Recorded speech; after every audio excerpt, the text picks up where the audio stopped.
hey, it worked last week. We ended up getting 2 wins for Bemidji State. So Lucas of Beaver Territory hopping back on the podcast. Hey, Lucas, how's it going?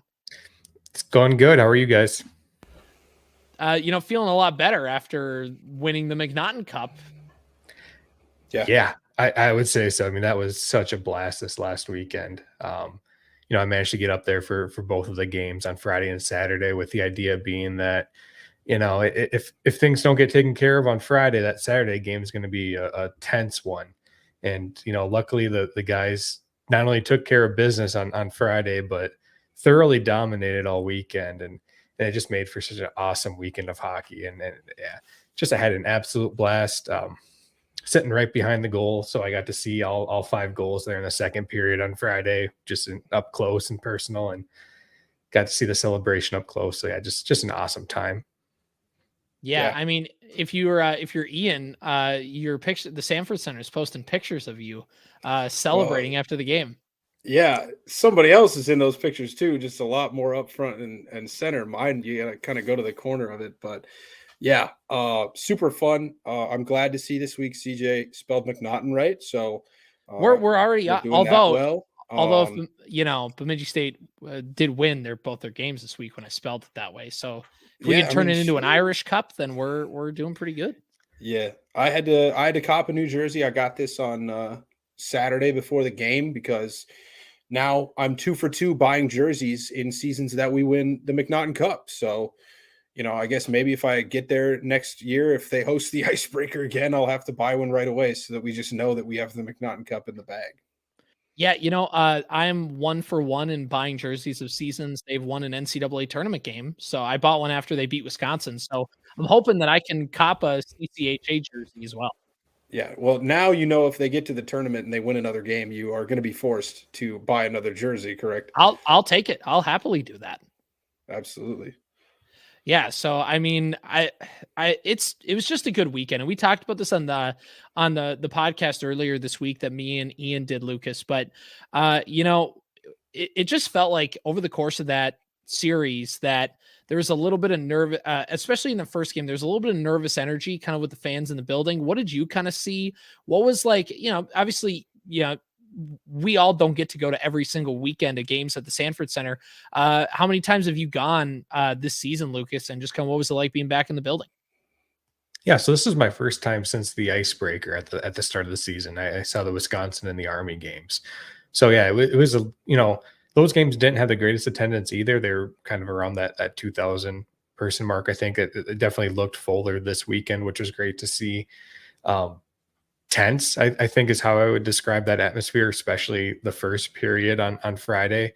Like I think Bemidji State did a good job of setting the tone early in that game and playing physical, and it looked like they were the better team after the first, but it was still 0-0. So it took a little bit of time for the fans there to really feel comfortable in that game. And Jackson Judding sniping that first goal off the rush was I mean, that place just, you could just tell the vibe changed quite a bit after that goal. Like it was like, okay, there we go. We got the first one, and now it's just time to keep that rolling. And they really did throughout that second period. I mean, that second period was just watching on my TV. Like I couldn't message you guys fast enough that they just kept scoring more and more goals. What was it like, Lucas, after they kind of kept going from 1 to 2 to 3 to 4 to 5 to 6? Like at what point were you just like, I can't even believe this is happening?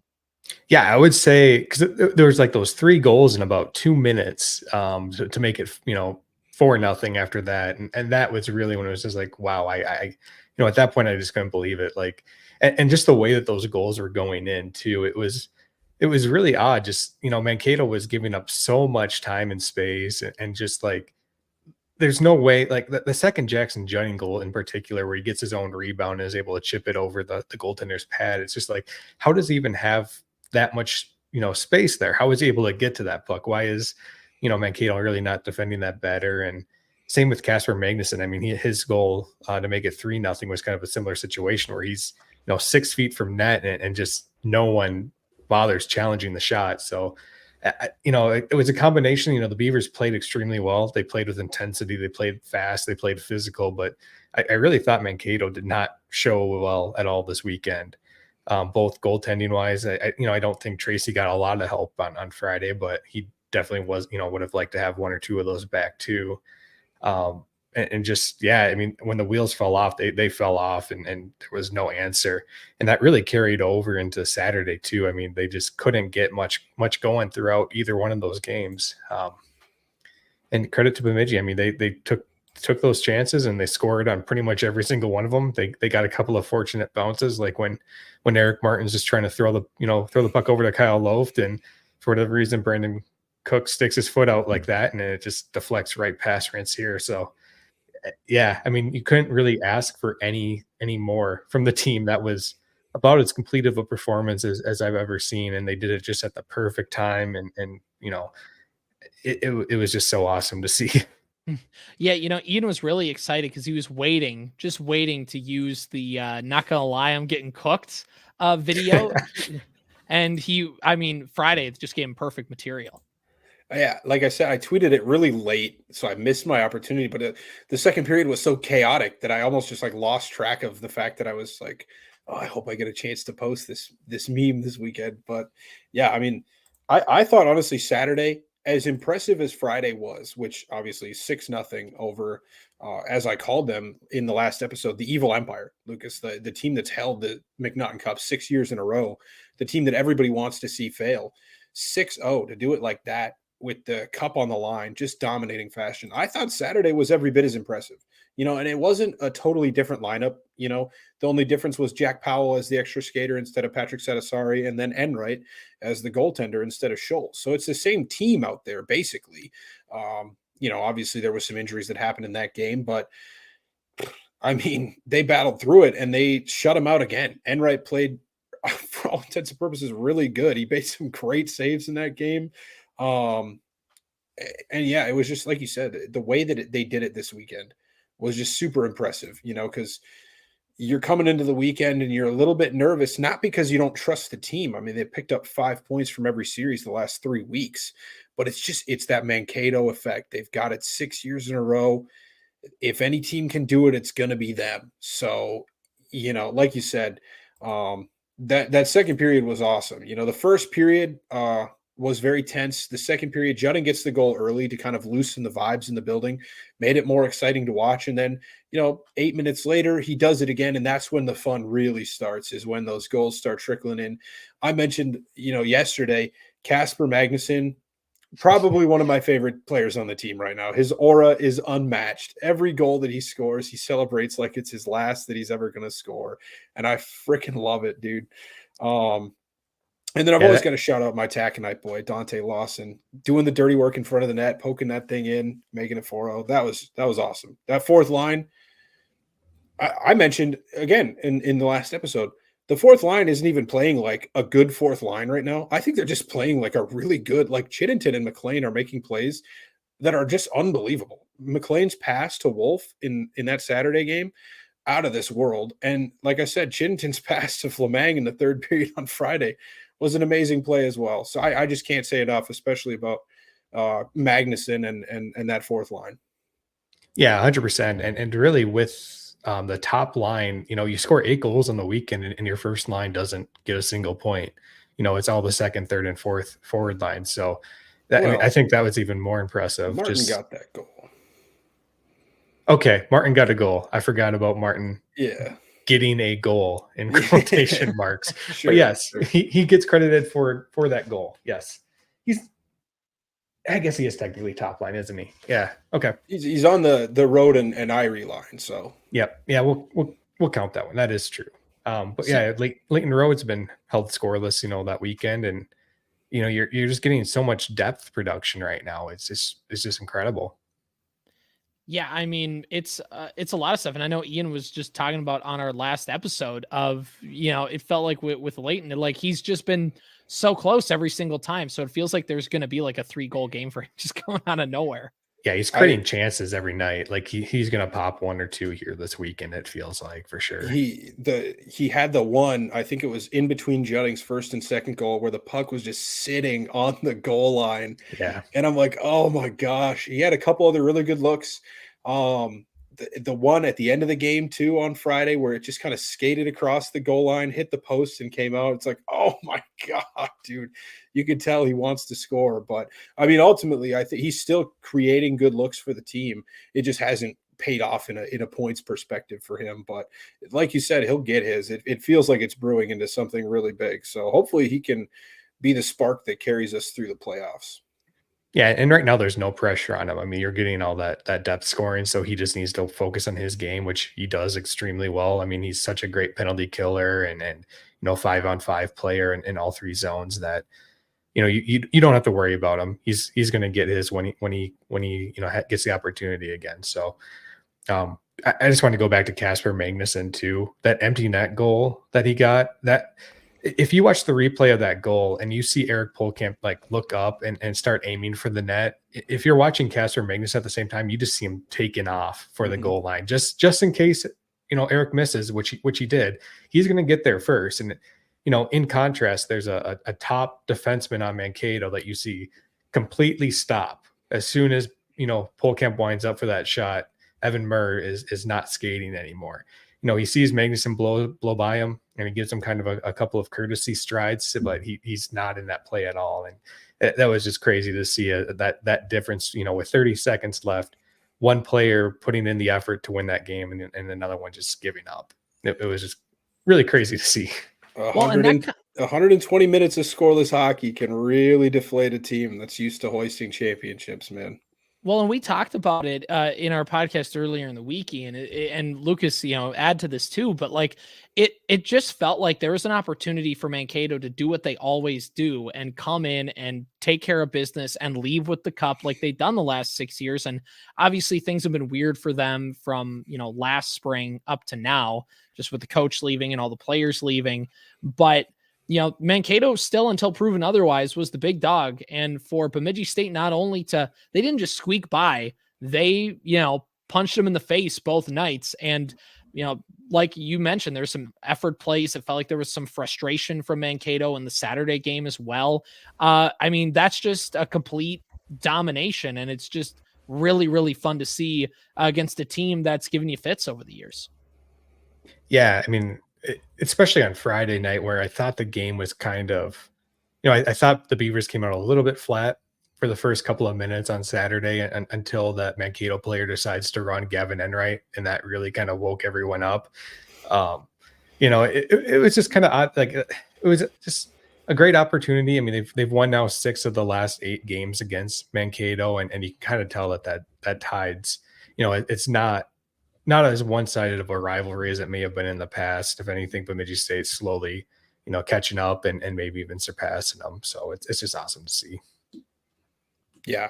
I mean, I think it felt a little weird that they were putting a hit on Gavin Enright on senior night like that. I mean, I was a little shocking to see. I was glad that he was able to get back up, and I was very happy for him because, he's put in his time, and he was not perfect when he came in place of Matthias Scholl, but I mean, Matthias Scholl is not perfect when he plays for Matthias Scholl. So he did what he could do to put us in a position to be there when Scholl came back to compete for the MacNaughton Cup. And it was good. I was very happy to see him to be able to go out like that. I think when he was, it was on CHN, I saw that he compared it to like out of a fairy tale, that he could get that game to be a shutout, not only a win on senior night, but a shutout for him. So that was super cool to see. Yeah, you could just tell his teammates are so happy for him too. It was so awesome just seeing him mob him after the game, and same with Jack Powell. I mean, both of them were just getting all the hugs and stuff from their teammates. So yeah, just a perfect ending to senior night, and just the way that they won that game with determination, getting the shutout, throughout the whole weekend too. Everyone talks about, if you ever listen to like post-game interviews with players or with Tom Serratori, they always talk about, playing Beaver hockey and what that means. And, they've really bought into what Beaver hockey is. And you could really tell that at the end of the game on Friday, where they're up 6-0 in the third and they're still laying out, blocking shots. They've clinched the cup the night before and in Saturday's game, and they're still, hustling and making those effort plays and doing everything they can to get the win and get the shutout. That's just so cool to see. Yeah, I mentioned block shots on our last episode. 43 total block shots on the weekend for the Beavers, and that is the definition of Beaver hockey right there. I mean, that's you can't put it any more clean than that. And again, another thing I wanted to talk about was just how quiet Sam Morton in that top line for Minnesota State was. I mean, you just didn't even realize that there was a guy on the ice that has 22 goals on the season, I believe it is. And then on Saturday, I took me 2 periods to realize that Lucas Sauter wasn't even in the lineup for the Mavs. That's how quiet that whole team was. So it's just a testament to this team playing the right way. And this is what we could have been seeing all season. You know, it's best that you're playing your best hockey right now. And it's culminating into this last month of play that we've had. And last year we kind of limped into the playoffs, and Northern Michigan was super hot. They ended up making a run to the Mason Cup final. We ended up getting swept by them in the first round. So hopefully the tides are a little bit different this season. Yeah, I 100% think they are. I mean, this team right now is just playing with so much confidence and so much swagger. It's, they're going to be a tough out for anyone in the CCHA playoffs. Yeah, it's going to be a lot of fun. And there was the talk about Bowling Green a few weeks ago. There's been the talk about Tech a couple weeks ago about, who's the hottest team in the conference. And it's got to be Bemidji State right now. Like they're just playing so well. And it's really, really fun to kind of feel like, again, I've said this before, it's the polar opposite of last year, where I felt like last year was like, we just get the season over already. Like it felt like everybody got marching orders, to now. I mean, it's really fun to get to see this team in that position. And I think that kind of gets us to the next point in the podcast. Let's kind of break it out, Ian. Let's start to go through the CCHA bracket, and let's start by talking about the MacNaughton Cup champs. Yeah, so if you look at the standings, Bemidji State, as close as the race was all season, ends up winning by 9 points over the second place St. Thomas Tommies. They split with Michigan Tech, but they own the tiebreaker over Tech, which is fantastic because that means they have home ice all the way to the Mason Cup should they win their games. And that would be ideal because then you only have to win 3 games to get to the NCAA tournament if that happens. So St. Thomas finished in second and 7th place, guys. 5 points separates second from 7th place at the end of the season. That's absurd, considering first place was 9 points clear, and the last place team, Ferris State, is 15 points clear. So yeah, when you're talking about how big this was, not only because you get to win the Mason Cup, or I'm sorry, the MacNaughton Cup, you also get the team that was by far and away the worst in the CCHA this year. So let's break down the bracket now. We got the 1-8 matchup, Bemidji State versus Ferris State. On that same side of the bracket, you've got Minnesota State, who was the 4 seed. Bowling Green did not win this weekend, so Mankato, unfortunately, does still get home ice. How sick would that have been, guys, to be able to say, not only did we prevent them from lifting their 7th straight MacNaughton Cup, but we kept them off of home ice. It was a Bowling Green win away from happening. But yeah, they are the 4 seed. They play Northern Michigan, who swept Bowling Green to get to the 5 seed. Michigan Tech, the 3, against Bowling Green at 6, and then St. Thomas, the 2 seed, playing Lake Superior State. So yeah, I guess let's just, touch on maybe that Bemidji State series against Ferris State, the 1-8 matchup. What do we think, Lucas? Give us your initial thoughts. Yeah, it's a series Bemidji State should be favored in. They should win it. A Bob Daniels coach team always seems to give us fits. Like these Ferris State Bulldogs have given us fits throughout the years. They're coming into this weekend though, having not won a game since January. They did get a couple of players back last weekend, a couple of their sophomores, Trevor Schleppe and Connor McGrath, both who had like 14 points as freshmen a year ago, but are kind of slumping so far this season. They missed about a month of time, and they came back for that Lake Superior State game, which they lost 4-1 last weekend. So, they're not a team with a whole lot of confidence right now. They've got some good players. I mean, Venuto, Luigi Benincasa, both really good players for them, put up some decent points against Bemidji State this season. Yeah, it's like I said, it's a series Bemidji State should win. I think they're going to sweep. but there's just that playoff hockey is so different, and Bob Daniels coach teams are just built for playoff hockey. So they're going to be close, competitive games without a doubt. Logan Stein and Noah Giesbrecht have kind of splitting time in net for the Bulldogs. Stein's been the better goaltender this season. Giesbrecht's been better as of late. My thoughts are, just take care of business. It's a series you should win. You need to win it. Just go out there and do it. Play like you've been playing the last 4 weeks, and you shouldn't have too many issues. Absolutely. Yeah, I think that this is a series that I not only want to win, but I want to sweep it. This is not, you're right. Bob Daniels coach teams, not only this year, but in the past have given us fits. And we took 7 points this season, 8 points from 12 this season against Ferris State, but they took us to overtime a couple of weeks ago. And we split with them when we were missing quite a bit of players. So take that with a grain of salt. But yeah, you don't really want to play that Sunday game. You're the 1-8. This is by far the worst team in the conference, top to bottom. I'd rather have that rest day on Sunday and not have to say play against Mankato if they're able to take care of their series, which we'll touch on in a minute. On an extra day's rest. It's just you just feel better about it if you don't say, because the last time the Beavers were the 1 seed in the WCHA tournament was of course, the last year we won the MacNaughton Cup, and we faced off against not a Bowling Green team. That was the semifinal.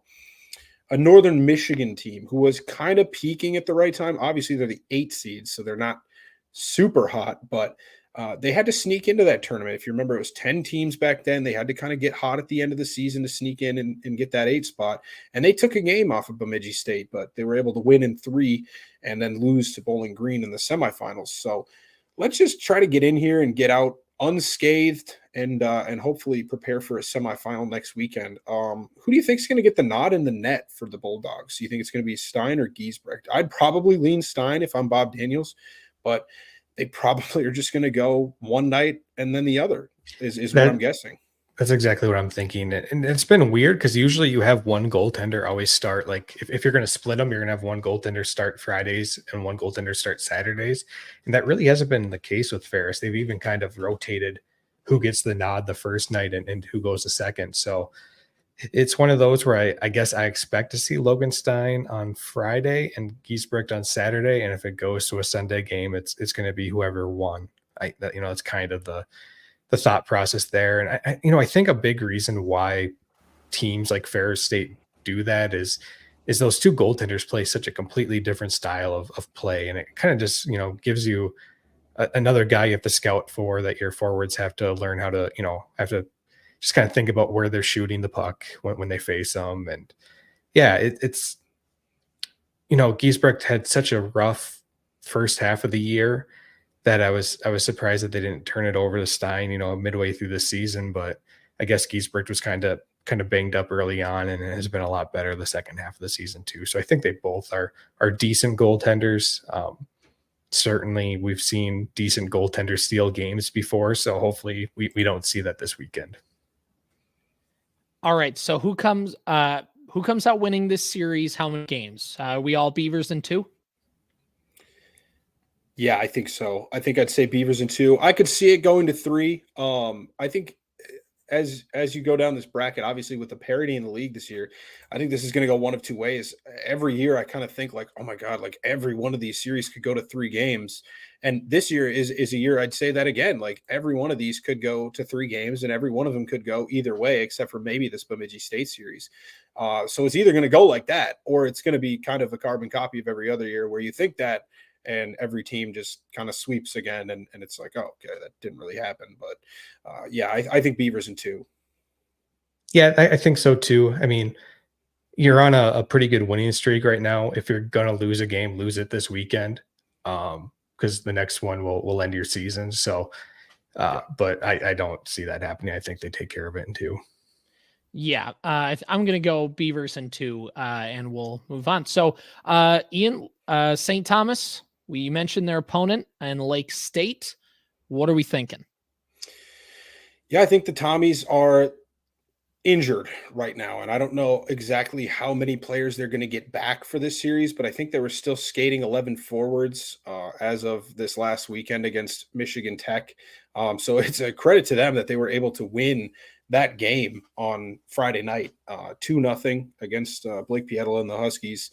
And what ended up, as Beavers beat Mankato on Saturday, getting them the 2 seed. So I think home ice is going to go a long way in this series. And I think that the Tommies, they are on upset watch because with Lake Superior State, it's kind of weekend by weekend. They have some decent goaltending with Langenegger, and I think they have a freshman now that's kind of stepped in and played some games for them, Lucas, if I'm correct there. I think he's a sophomore, Easton Hesse, or Easton Hesse, yeah, yeah, I think is his name. But yeah, he's been pretty solid too. So I would kind of think that maybe they just go Langenegger now that they're in the playoffs, but they absolutely can seal a game. And if St. Thomas isn't any more healthy than they are right now going into this series, they're on serious upset watch. Yeah, and the other thing I wanted to mention too is with St. Thomas, you have kind of another team that's been splitting their goaltenders all year long. Aaron Trotter got the shutout on Friday night against Michigan Tech and really saved that game because Michigan Tech had a lot of really good scoring opportunities. And then Jake Seibel comes in on Saturday and gives up 4 goals on his first 16 shots and gets pulled. So all of a sudden there's another, I think a week ago we had both kind of said that you want to ride with Seibel. He's the better goalie. Why are you still starting Trotter? But Trotter's kind of proven that he can steal games from every now and then. So I actually think that they're going to go with Trotter to start the weekend and see where it goes from there. Yeah, that's a really interesting one, especially because of what happened last weekend. You're exactly right. We were talking like, man, why are they starting Trotter so much? Seibel is clearly the better goaltender, but then Trotter pitches a shutout and Seibel has maybe his worst game of the season. So it's going to be very interesting to see. I'm sure they'll go with Trotter on Friday and see how it goes. If he plays an outstanding game and pitches another shutout, I think it's hard to go back to Seibel after that. But maybe that's what Rico does. It's what he's been doing all season. So maybe he just doesn't want to throw off. Again, it'd be a really interesting thing to see who gets it on game 3. But again, it'd probably just be whoever won if they split those first 2 games. But I think, it's really going to come down to it. It's Lake Superior State is kind of an inconsistent team. It's not a surprise to me they finished in 7th. They were kind of up there and making a little noise early in the season. They had a lot of games in hand, so it was a little bit fraud watch for them. But they absolutely have some goal scorers on this team. Jared Westcott's probably one of the better forwards in the conference in terms of goal scoring ability. I'm blanking on their name. Is it Harrison Roy, the captain of this team, or am I mistaken? Roy's good. I know Connor Milburn's also a 30-point scorer too, and has been really good for him. Offensively they're good. Like I think they're the top offense in goals per game in the CCHA right now. Defensively, they're really inexperienced. A lot of question marks there.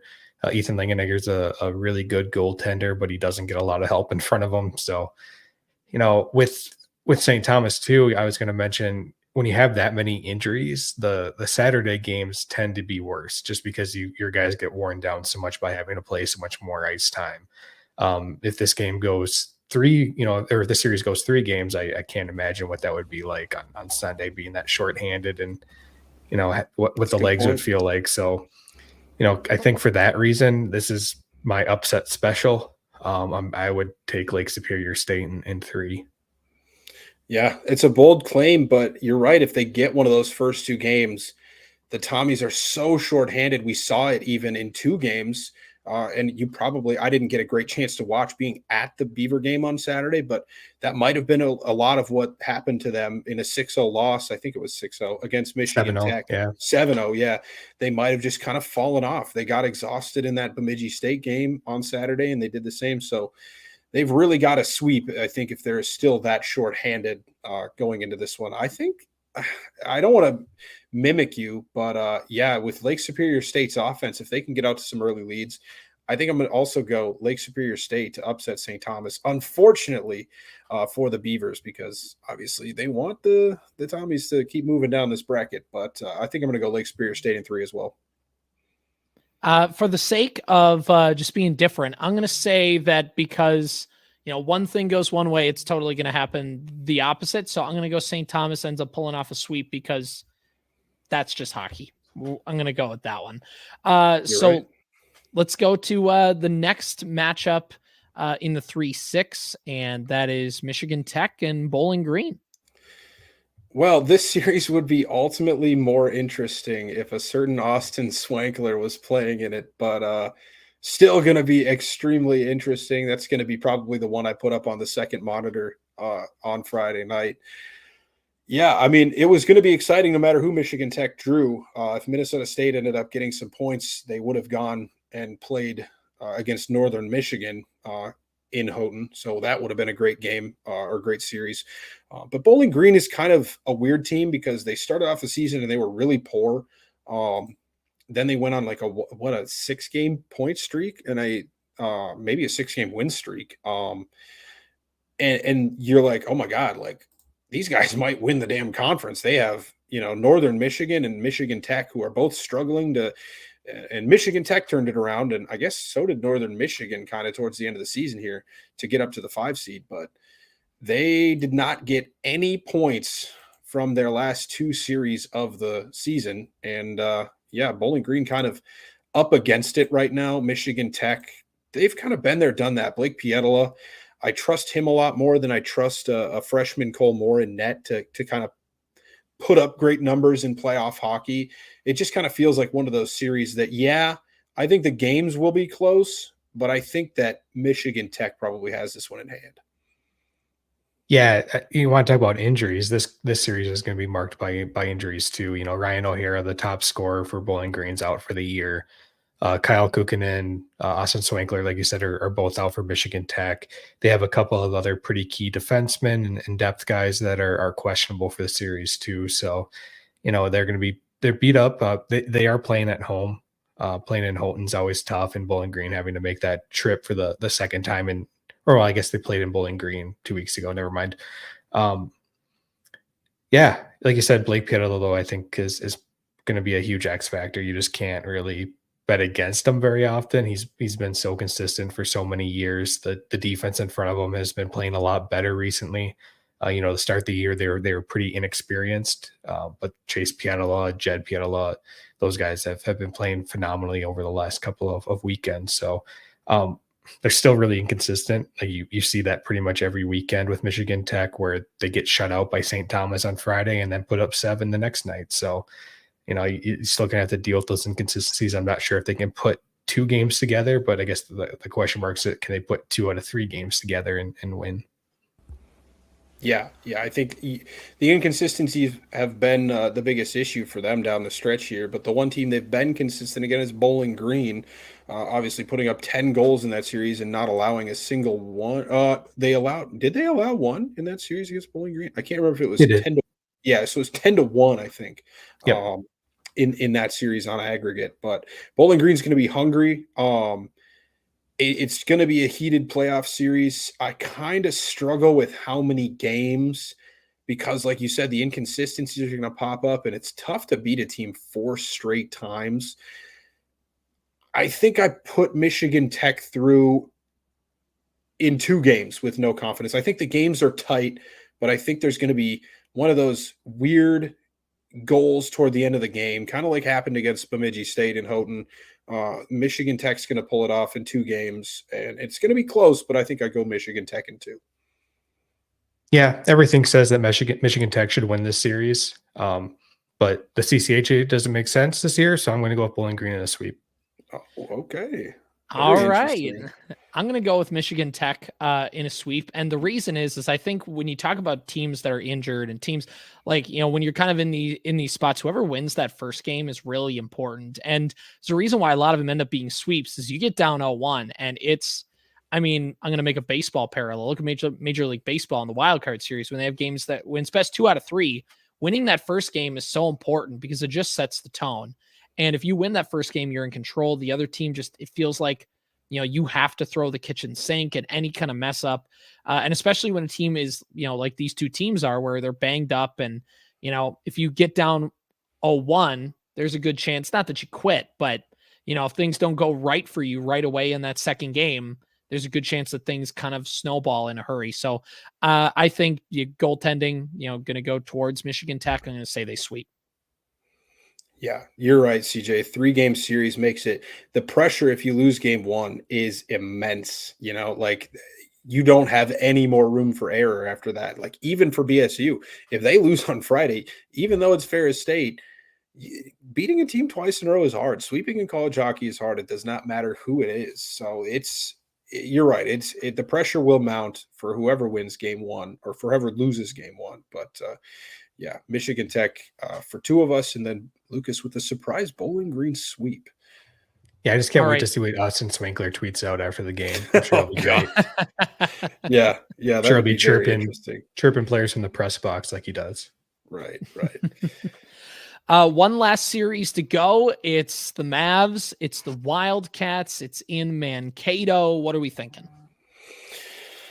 Oh, this is one of the tougher ones because honestly, for most of the season, I've been really low on Northern Michigan, and I'm kind of wondering if the fact that they performed well over the last 2 weekends has anything to do with the fact that they played the 8 and the 6 seed in the CCHA, or if it's actually because they're getting hot at the right time.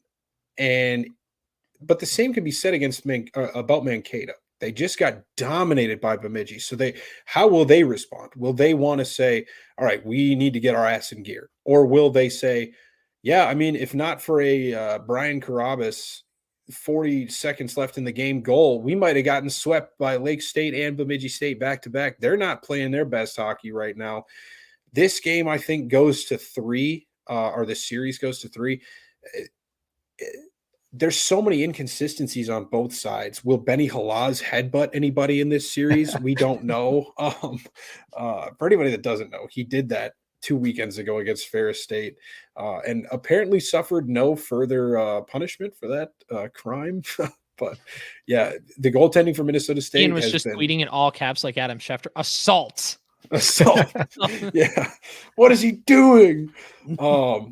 Yeah, but Minnesota State, they're playing just as inconsistently. The goal scoring was not an issue necessarily against Lake Superior State. And I think that Lake Superior State is probably more comparable to Northern Michigan in terms of defensive prowess than Bemidji State. I think the way that Bemidji plays is more apt to shut down a team like Mankato. This one's a really tough call for me. Lucas, what do you think? Yeah, I've got a lot of question marks just on both sides. Is Lucas Sauter going to be available? He got hurt on Friday night in the third period blocking a shot against Bemidji State and couldn't play Saturday. And it didn't look good when I went back and watched that. He blocked a shot off his shin or off his leg, and it was rough getting him to the bench. So, that would be a big scoring threat out of the lineup for the Mavericks. In goal, I have no idea what they're going to do because Alex Tracy has gotten absolutely shelled now 2 games in a row. So I think you have to go over Ranciere in the playoffs. And I don't think very highly of Keenan Ranciere either. And then Lake State, can they outscore their bad defense with, some questionable goaltending on the other side? I kind of think they can. Or not Lake State, Northern Michigan, sorry. Michigan, yep. But yeah, I think, they have some firepower and some guys that can put the puck in the net. Like you said, defensively, they're not very good either. Benny Halaz has been extremely inconsistent this season, to say the least. They don't really have a plan B behind them, though, so they're going to go with them. Yeah, this one's tough to predict. I mean, that's why it's a 4 or 5 matchup, because it's 2 teams that are right next to each other in the standings. I know earlier in the season, Minnesota State got the better of them, but I could see this one going either way. Yeah, really tough to call. I mean, the offensive firepower of Northern Michigan might be the best unit of any. Like, the top line, if Lucas Sauter goes for Minnesota State, is very, very talented offensively. But I think the Northern Michigan offensive unit might be the best of any of the 6 units, if you want to call it goaltender, defenseman, offensive. So I think that I'm going to lean that. Andre Gontus is probably going to be the difference. He's got like 150 points in his career. I'm going to go, like you said, CCHA is super weird. I'm going to go Northern Michigan in 3. Yeah, I'm struggling with this one. I think Minnesota State's going to pull it off. I think they're going to finally rebound after a really rough couple of last 2 weeks, and I think they take it in 3 games. I think Northern Michigan will be able to pull one off, but it'll just be a little bit too little. Yeah, I'm gonna go with you, Lucas. I think Minnesota State ends up winning in 3. They have home ice.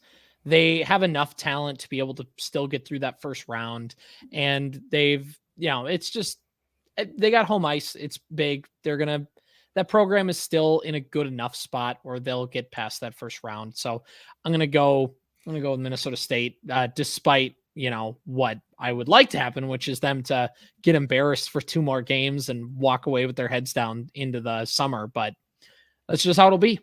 Yeah, and you guys are probably right. I think home ice might end up being the difference in that series.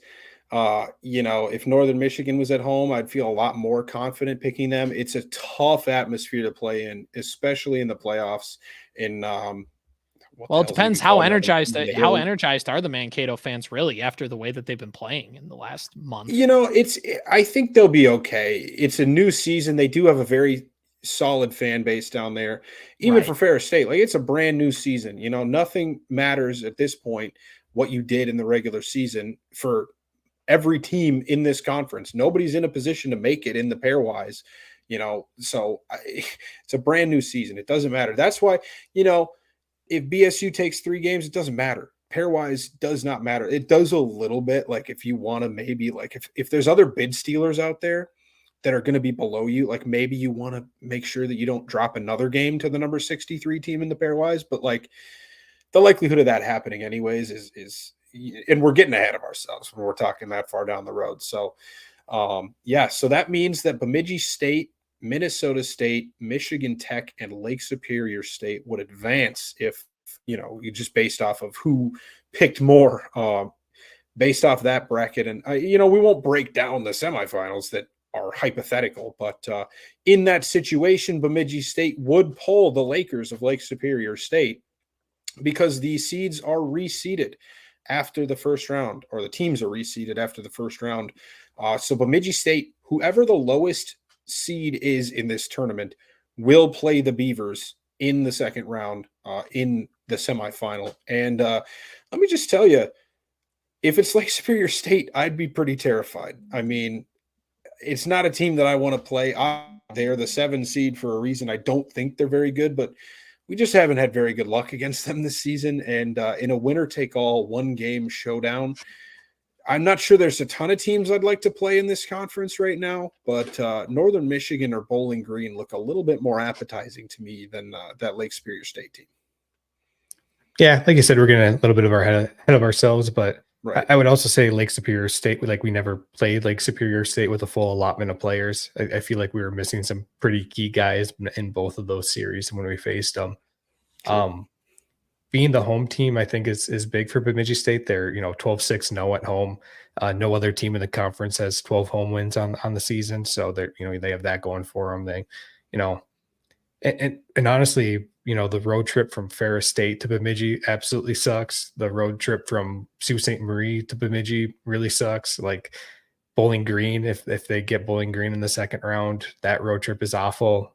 Those teams on the bottom half of the bracket that could cause upsets all would have to make some pretty rough road trips to the Sanford Center too. Yeah. So if the Beavers advance, we know that their opponent will not be Michigan Tech or St. Thomas in the semifinal, but you got to watch and see what happens. Obviously, the Beavers have to take care of Ferris State to get there. We're not going to get ahead of ourselves here, but Lucas, if you had to pick one team right now to win the Mason Cup going into the tournament, who would you pick? The Bemidji State Beavers. Yeah, absolutely. Yeah. I think even without the, obviously we're all wearing BSU gear, even without that, BSU is by far the hottest team in this league. They're going to be at home for every one of those games. They don't have to make any crazy road trips. And honestly, like, who are you really afraid of? I mean, you just beat the crap out of Mankato. Michigan Tech's super inconsistent. So yeah, in a one-game semifinal, anything can happen. But I think that the Beavers are just as suited as anybody to get through this tournament. And I think that we've seen it all year. I mean, there's something different about this team, dating all the way back to that first comeback win against Michigan Tech. I mean, you're coming off of your worst weekend of the year against Lake Superior State. You just got swept in the Sioux. You come back, you lose 2-4 on Friday night, and then you start in your second period, you're down 4-0. A lot of teams are going to roll over and die in that situation, but not our Beavers, not our beloved Beavers. They come back and they win, and then the same shit happens to them the next weekend. They lose 1-5, and you're like, oh my God, yeah, maybe it was a fluke last weekend. And then they're down 5-1 at one point against Mankato. And then they're down with like 7 minutes left in the game, 6-5 or 6-4. And they come back and score 3 goals to win the game. There's something different about this team, man. And I think that we're healthy, maybe minus Irie. That's one thing I do want to touch on actually quick before we get out of here. If Irie can't go, what's your contingency plan? I would like to just see somebody shelled in there on the first line. I don't want to break up any of those other lines. Who do you think? You know, are you thinking Lundman or maybe Liam Engstrom's coming up? Noah Quinn? Yeah, that's tough because, like you said, the second, third, and fourth lines have been playing so well. Of those guys, I think I don't. You know, if Engstrom's available, I feel like he's kind of the fit for that line. He plays kind of with that top line skill and has, you know, the speed and everything that you want. But it would be tough. I honestly think that they would probably do some line jumbling. I think they would probably put a Carter Jones or a Adam Fleming probably is actually the guy that they would put up there instead. Sure. And then, you know, try and keep some. You know, I think you want to keep the third and fourth lines together. So maybe you bump up someone into that second line from the healthy scratches right now. But yeah, that's a big loss. Irie does a lot of things well, especially especially on the penalty kill.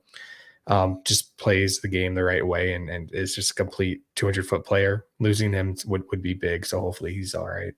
Yeah, and he could play. He very well could play.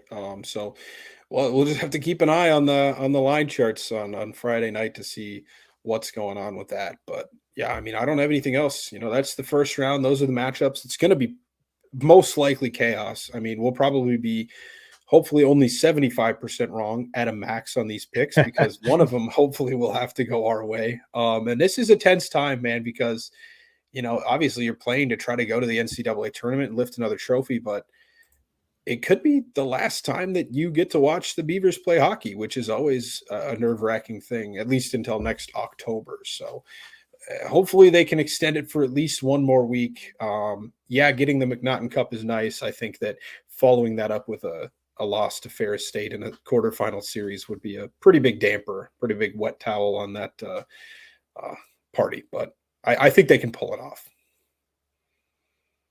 Yeah, I mean, that's the thing. And you kind of answered what I was going to ask, which was, do you think that even if Bemidji State for some reason loses, and we can end on this question, if Bemidji State somehow loses to Ferris State, doesn't matter if it's a sweep, doesn't matter if they lost in 3, doesn't matter how it happened, would you consider this season a success? Oh, that's really difficult. I think yes, you won the MacNaughton Cup, but it would be a really shitty way to end it. Like, if you lost the semifinal to any team, it's one game. Anything can happen. And hockey's a weird sport.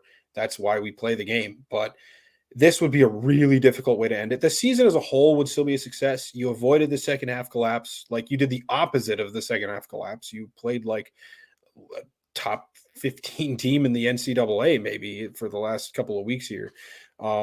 And yeah, it would still be a success, but it would be the opposite of 21-22 season, where you kind of felt like it was a failure of a season and then it kind of got masked by a good playoff run. This would be like the exact opposite, where it's a good season and you just like fell out. You landed the trick jump on your scooter or whatever, and then you fell off like as you were celebrating it and scrape your knee is the best analogy I can give for it. It's the video of that kid who like dunks on the little tykes Oh, hoop, yeah. and then he's like, "What? Oh!" The hoop like falls down Falls and on hits his him in the head, head. Yeah, that's Yeah, what that'd it be would exactly be like. it. Yep. Yeah, I think that sums it up pretty well. I mean, it would be coming from where you thought, at the beginning of the season, what you thought this team would accomplish. I think they've exceeded those expectations so far. But now that you're on top of that hill, falling off would just hurt so much worse. Yeah, it like you said, it would feel really, really disappointing. I think holding the MacNaughton Cup, like when you step away a month later, you'd say like, yeah, we got the cup back, but especially the way the CCHA is this year, don't get me wrong, I'll take the cup, but like, it's also just a weird year. And then there's always going to be that kind of doubt, they're like, well, it was a weird year. Did we really earn it? Do we really do whatever? So I still think it is a success, but yeah, let's not have to answer that question next weekend. And let's hope that we're talking about the semifinal game for the CCHA playoffs. So I think that's it, unless there's any other thoughts you guys want to get out into the world while we're all here. No, I don't think so. It feels really good, man, to be able to sit in this chair and realize what we got to witness this last weekend. And I think that is it would really suck to have choked that away and then come into a series against a harder opponent and then lost that series anyways, because now it's kind of more of a toss up. So at least you've got that to fall back on if things don't go your way in the Mason Cup tournament. But yeah, like you said, let's hope it's at least a week or two from now that bridge gets crossed. Right, exactly. So, Lucas, once again, want to thank you for joining us for the second straight week. Hopefully it leads to another 6-0 and 2-0 victories in the next handful of games. Lucas, where can people find your work at? Yeah, you can find me on Twitter or X at Beaver Territory. You can also subscribe to my blog at beaverterritory.substack.com. And I'm also on Facebook. Lucas with Beaver Territory, a lot of great material on Bemidji State hockey and all that stuff. So give him a follow. It's a good time to study up on Beaver hockey as we get ready for a Mason Cup run. So until next week, gentlemen, we'll